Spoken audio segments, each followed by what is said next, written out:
Greetings YouTube.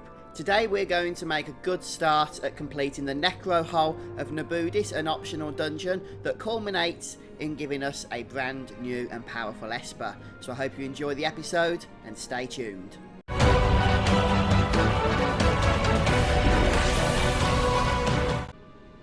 It should be noted right up front here that you cannot do this side quest, this dungeon. You can come to the dungeon, but you can't do the actual side quest we're going to be doing if you haven't already completed the Three Medallions side quest. You need to do that in order to have the medallions, which gives you access to several of the rooms here that contain the bosses we need to kill. So if you haven't done the Three Medallions side quest, then check the description of this video where I put a link to my tutorial to that side quest, and you'll, as I say, need to have that done first. Next up, you need to make your way to the dungeon itself.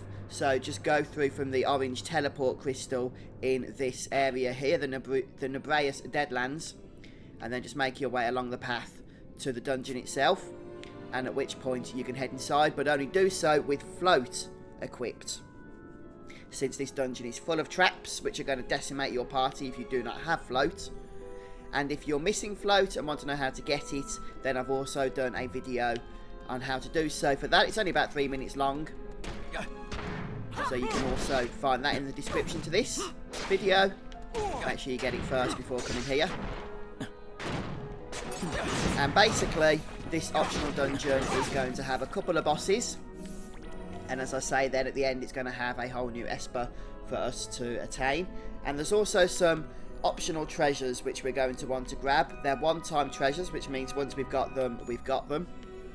The chests won't spawn again, but they are particularly powerful, so you don't want to miss out on them. I'll point those out to you as well. They're magic spells, which you won't have yet. Particularly, they are magic spells that will buff your party.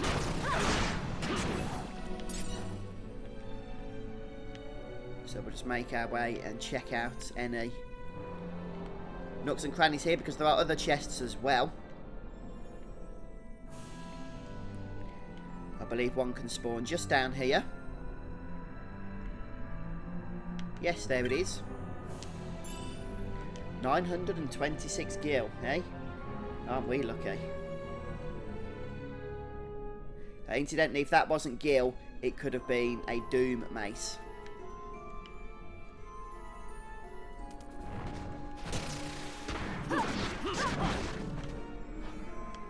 Right, so just head down here, across here, and through this door.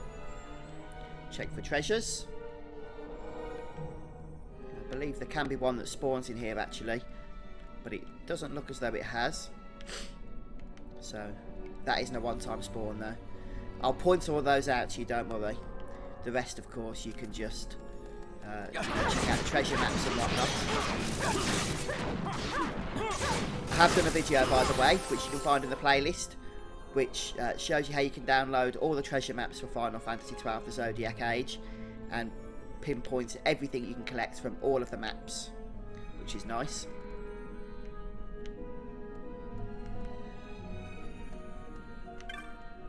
There we go. Just a lot of rust. It can contain an item. Make sure you don't have the diamond equipped. I don't, but even so, the treasures here either have knots of rust, gil, or an item.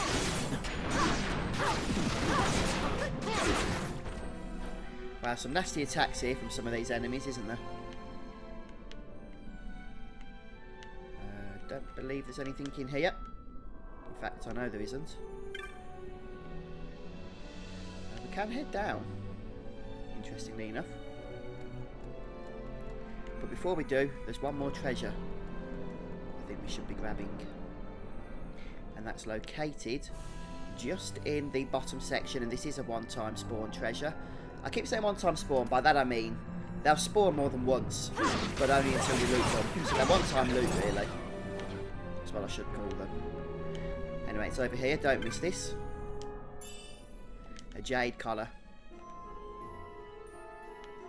And down now into the next area.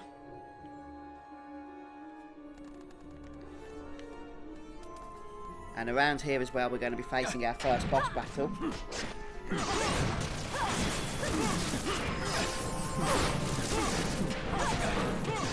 Nice that we're getting some experience as well in this place, isn't it?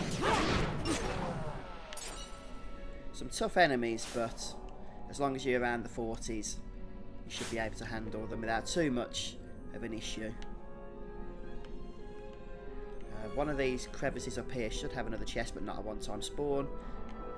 Either way, it hasn't spawned for us, so not going to worry about it too much.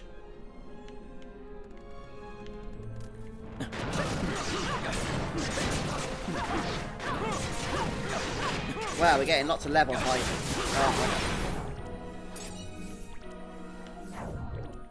Okay. Make sure we're not missing anything here before we move on. Can be a treasure in this room, but not in this instance. So we're just going to continue heading down here, and we are very, very close now to the boss, the first boss. In fact, we are here. Just checking for more treasures. Okay, so this is the door to the first boss. Now, you're not going to be able to do anything if you don't have the medallions, so this will pretty much be, you know, the end of your journey in terms of the quest anyway, without that previous side quest being completed. So we're going to go ahead and open the door. So we'll examine the description, and then we can use the Medallion of Love. That's the way you need to do it. Make sure you have Dispel ready for this fight as well.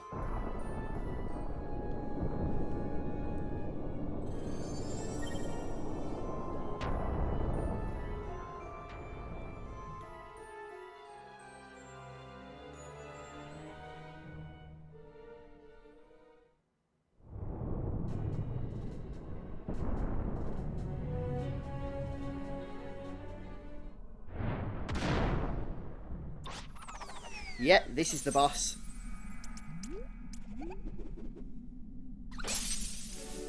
That fooled you, didn't it?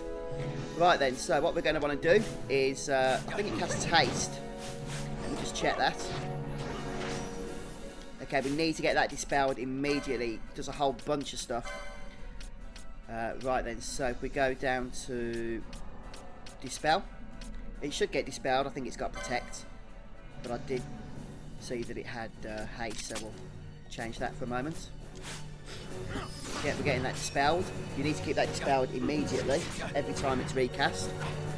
And you can also, by the way, do this little trick. If we go down to Ash here, replace her ribbon with the Nihil Paleo. We can use Ash then to throw Remedy and hit it with a few status effects. Okay, so hit Fury, and it should be hit with at least Slow and Silence, I believe. Oh, and Sap as well.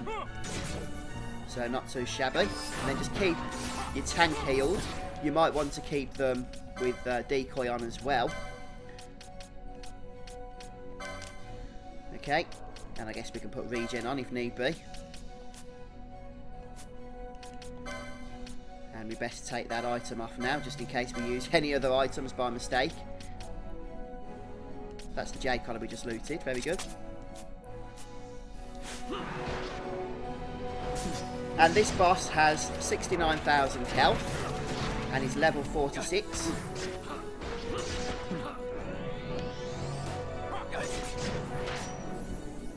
So there we need to get the Dispel going again so we don't get obliterated. And Bacchus's Wine causes Berserk, which means that you're going to be taking a lot of damage. So make sure you keep your tank healed. Unlike that, where we got absolutely obliterated.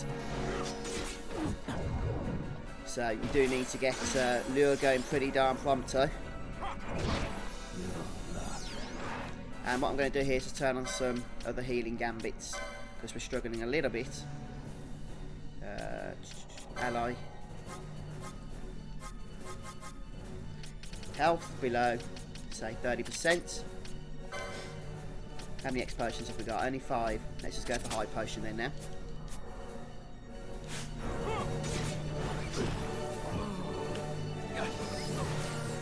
So you can also finish off with a quickening chain, or the other thing you might want to do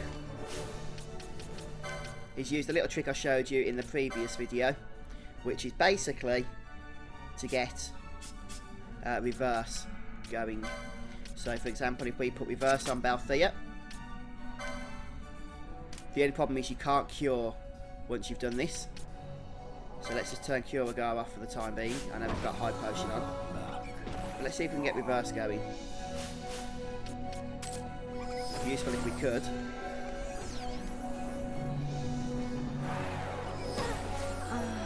Okay, it's not going to work really easily, I don't think. Let's see what happens, shall we? Reverse on to Balthea.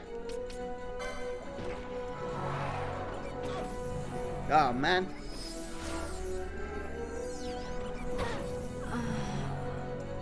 Okay, let's just resurrect and finish off with a quickening chain. Sometimes it's the best way. You can also, by the way, I believe, dispel this. So maybe we should try that, shall we? We just have to recast it again after. I was trying to be smart with all these various little strategies, but you need to be having them set up ready to go, really. That's the problem with dispelling. He does like to cast it constantly.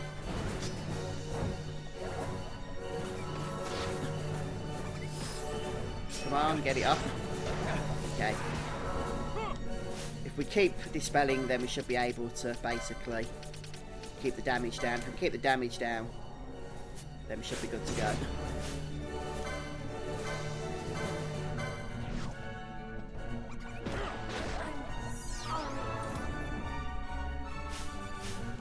Well, Balthea managed to get reverse, which is good because any damage he took then would heal him.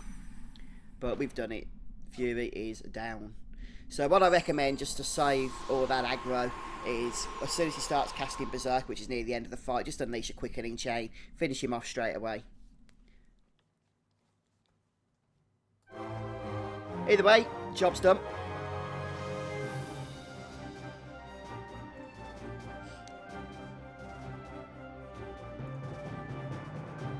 Let's get to the victory screen.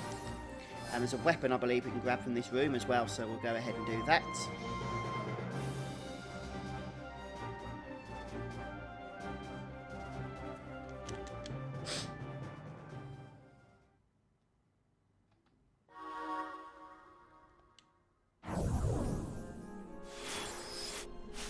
Right, let's just make sure my gambits are all okay still. Yep, just turn that off. And for now that. And that as well, so we're not spamming it every 2 seconds while we're running around here. Oh dear. This is where you don't want to be using reverse, look. There we go, back to normal now. Don't be using reverse when you've got healing gambit set up, basically. It's painful. Over on this trap, make sure you've got float active. We have a golden axe. Just check, I think that's a two-hander, but I could be wrong. Oh, it's a one-hander. And it's a nice boost as well in damage for Balthea. So we'll go ahead and equip that. See, it does pay to do these optional dungeons. I mean, that's the point of them, isn't it? Powers your team up.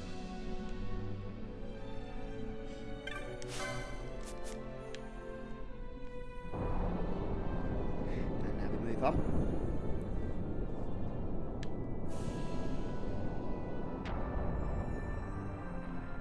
So there's another couple of chests we can grab on the way to the next boss.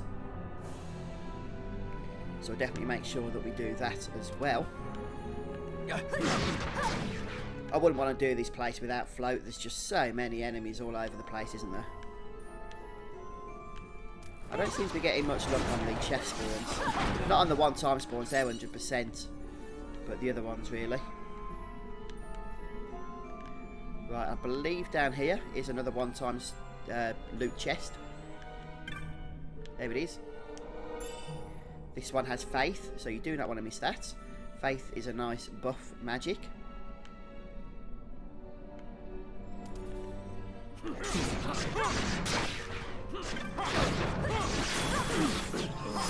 can loot this next chest.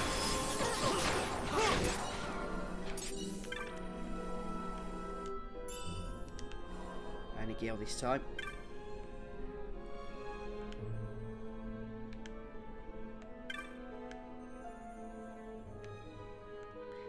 There might be another chest around there. Yes, there is. I thought I heard the click of the icon.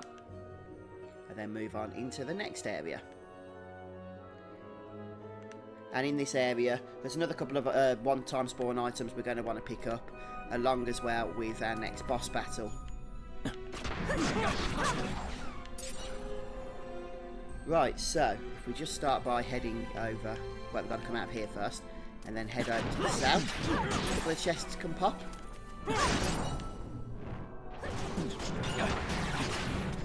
All this stuff, so it doesn't rudely interrupt us while we're trying to loot things. In fact, we'll head over to the north because this is the dead end. So we want to grab the chests from this side first. Grab that while we're here.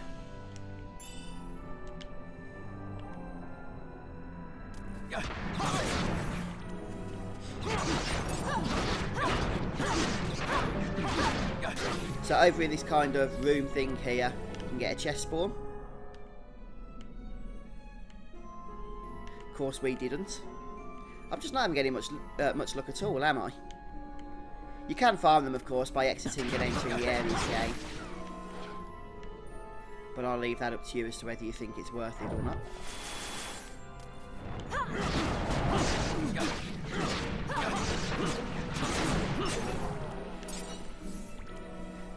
Right. Is there anything in here? Yes, there is, or there could be. Oh man, of course there isn't for us.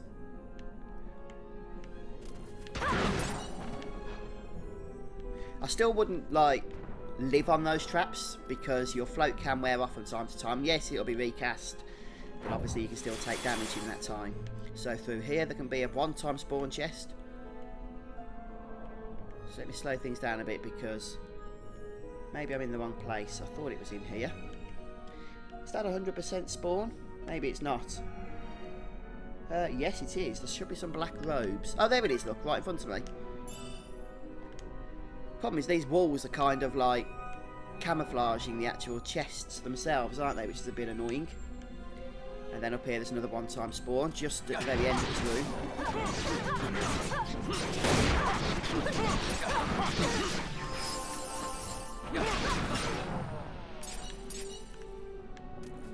Okay.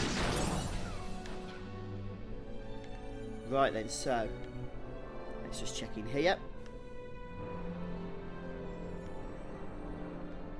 Don't want anything hiding, camouflage, as it tends to be, doesn't it? Where is it? Okay, so there's a nice shield here, but it only has a 3% spawn chance, unfortunately. So we'll leave that one for now. Make our way around here. And the next boss is in this room down to the south, but we're going to take a brief detour up north. The enemies would allow us to do so.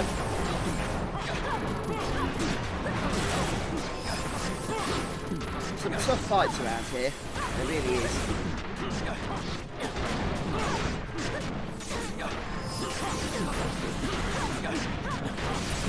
Come on. Right then, so now we're going to head up here just for this detour I was talking about, because there's another magic spell you want to grab.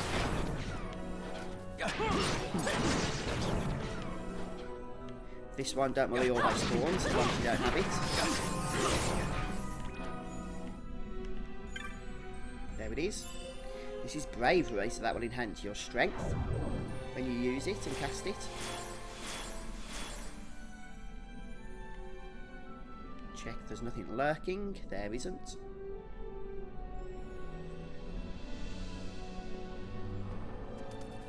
Oh wow, the enemies respawn quickly. Right, so the boss itself is not in this area. It's a bit further down. It's a dungeon. Look, there is a treasure in here at least. So can we make our way in yet? Not yet, because we need the might. So we'll have to come back to that one later.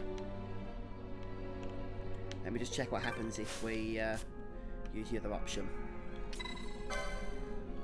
Yeah, need to come back to this a little bit later on.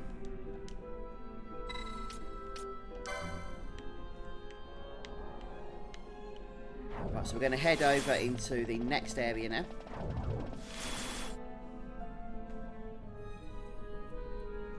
Okay, and from here we're going to just make our way down south.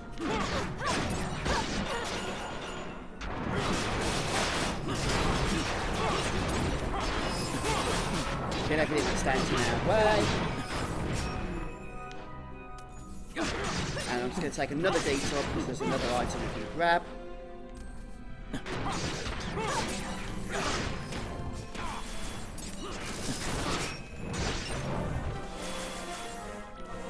Wow, we're getting some good levels. There's actually a trophy you can get, a game trophy, for getting your party's average levels above 50. So probably won't be long before we're hitting that. Right, this is a one-time spawn treasure, I believe. Oh no, it's not. Not this one. It's just a respawnable one, but there's one up here that is a one-time spawn treasure. This one here. A white mask. Right, very good. Now we're going to go and do the boss.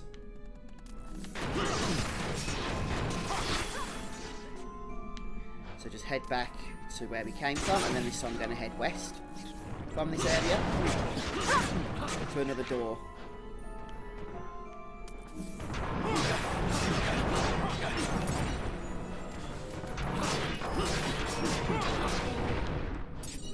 Which you can see here. I'm just going to set my gambits up and then explain to you what we're going to do. Right, so it's a pretty standard battle this is. This guy does hit like a truck and he's got a lot of health as well, unfortunately, so it could be a lengthy one. So I'm going to suggest that you use Expose in this fight to get his defense lowered, and also make sure you have Dispel at the ready because he likes to cast Haste and Bravery. So get those removed as well. And also keep Decoy on your tank. And make sure that they stay nicely healed. You'll also want to probably use Protect due to the high physical damage that's incoming. And then that's pretty much it. Just make sure your party stays cured. You can also use the good old reverse tactic. So to use that, disable all your Curagar and Potion Gambits, and then keep reverse on your party. And the boss will basically just heal you then all throughout the fight, which is interesting. Just make sure you have Ribbon equipped so that you don't get hit with Immobilize and Disable. Right then, but I'm going to go for the traditional tactic here. So we'll examine the Depression. Use the Medallion of Bravery here.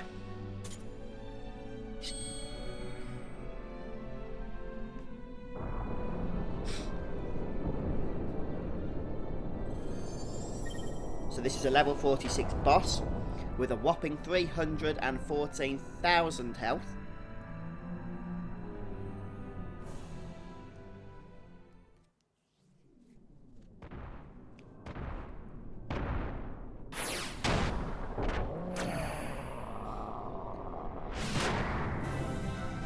There's no deception this time, this is the boss. So we'll start by trying to steal something. What do we get? A Beast Lord Hide. Okay, so now we're going to turn off the Steel Gambit. And so now we should start exposing the boss so that his defense is reduced.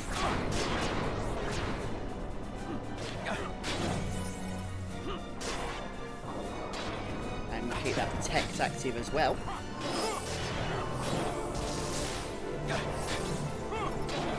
So we are lowering his defense. Every time you use Expose, it reduces the target's defense by 10% of its current total. Although it should be noted it doesn't always hit. I think it's got a 70% hit chance, but that reduces each time it's got a stack of Expose active. Although it is permanent throughout the encounter. So if you can get a few stacks of Expose going, then you'll be really increasing your physical damage at that point.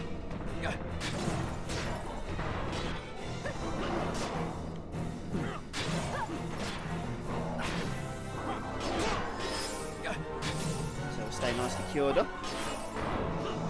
And I think we'll be happy with that level of Expose for the time being. So we'll turn that off and have Balthier actually helping out with the damage as well. And we'll just basically kill him now. I don't believe there's any nasty surprises from this guy as he gets to lower health. It's pretty much the same encounter all the way through. And we do nice damage to him now with his defences down. Don't forget as well, if you're rich, you can also hit him with Guilt Toss. 10k damage a hit.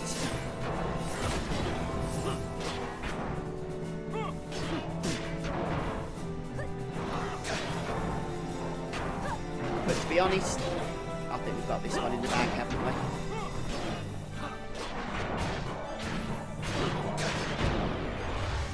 There he goes. Good night.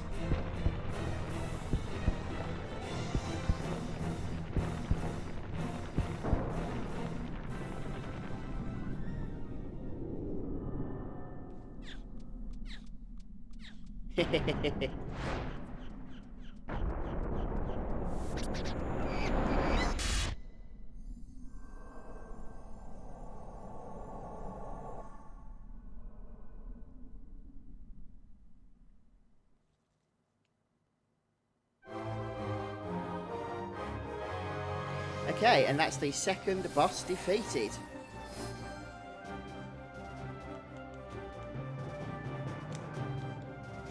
Go through our victory animation. And there's only really one thing left to do in this dungeon. Oh, we get a map, by the way.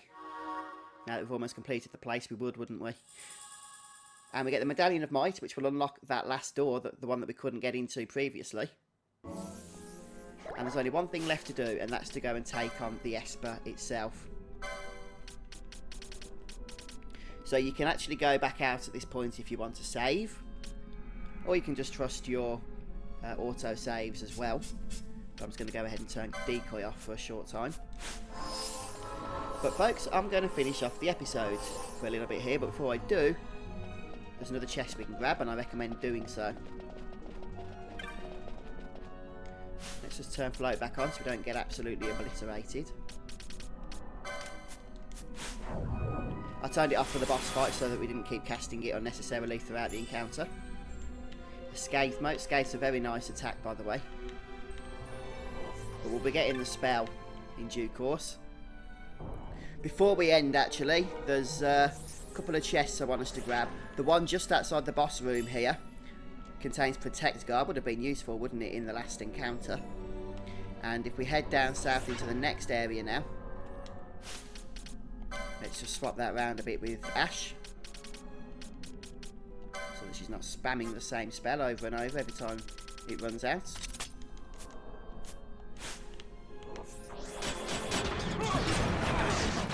There's a few more items we can grab down in the next section. So we've already explored the chest around here.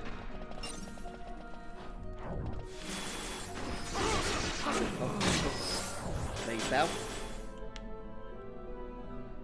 Right, there's two more items that are one-time spawn. So we'll run through those.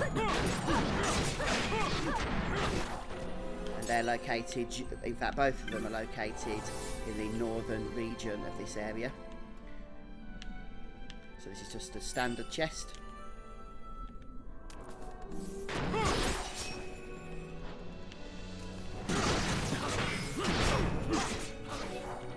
Right, Joe, now we do need to keep our eyes peeled. Good job I got this high speed. These dungeons would take quite a bit more time. In fact, they did, I remember. From the PS2 era.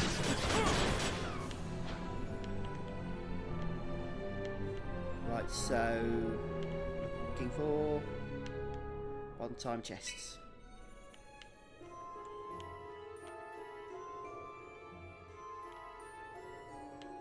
Where are our lovely one-time chests? Aha!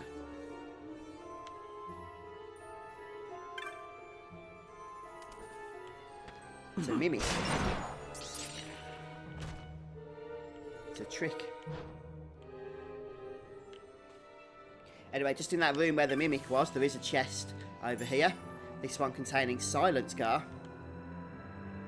So probably one you also want to grab, I should imagine. And now we're going to head back to the previous area so that we can face the Esper. So I am going to finish off here today, guys. Thanks for joining me. I'll see you soon for more Zodiac 8.